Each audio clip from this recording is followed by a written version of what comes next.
భువిపై ఇంద్రుడు పిలిచెరా, వరుణ వరదై పలకరా, ఆకాశాన్ని ఇలా దించరా కురిసేవానగా.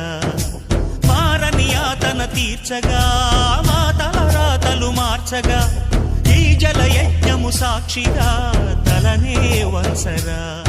మహారాజు తానే సమిధల్లె మారి నిలువెల్లా వెలిగెరా, భోగాన్ని విడిచి త్యాగాన్ని వలచి తాపసిగా నిలిచెరా.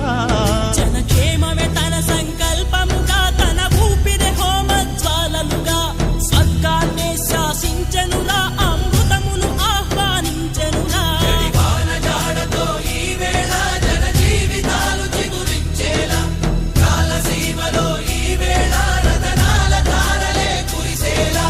కల్లు కల్లు మని సిరిము వల్లే చినుకే చేరగా, జల్లు జల్లు మని పులకింతల్లు